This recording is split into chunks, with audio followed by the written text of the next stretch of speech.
Which of the following quantity has the dimension of length? H is the Planck's constant, m is mass of the electron and c is the velocity of light. ঠিক আছে, তাহলে প্রথমে আমরা h এর ডাইমেনশনটা বের করে নেব। তাহলে E equals to h nu আমরা জানি, যেখানে E হচ্ছে এনার্জি, h হচ্ছে প্ল্যাঙ্কস কনস্ট্যান্ট আর নিউ হচ্ছে ফ্রিকোয়েন্সি। তাহলে নিউ আমরা জানি টি ইনভার্স, নিউ এর ডাইমেনশন, আর E energy dimension ml square T to the পাওয়ার -2। তাহলে এখান থেকে আমরা লিখতে পারি ml square T to the power -2 equals to h T inverse. So এখান থেকে h equals to ml square T to the power -2 divide by T inverse হয়ে যাচ্ছে। এবার এখান থেকে ml স্কয়ার টি ইনভার্স হয়ে যাবে।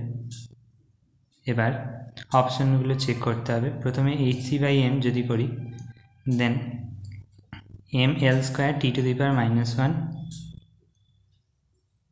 Multiplied by c velocity, velocity হচ্ছে l T inverse divide by m।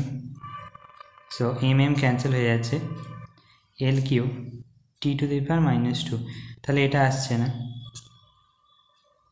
এবার h/mc স্কয়ার যদি করি, h/mc স্কয়ার যদি করি, দেন h এর জায়গায় ml square T to the power -1 divide by m c square, c হচ্ছে l T to the power -1 তো whole square.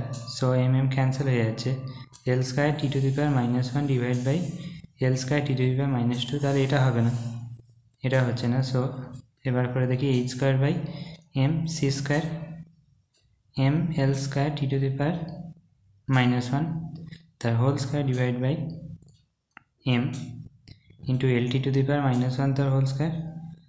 So m square l to the power 4 t to the power -2 divide by m square l square t to the power -2।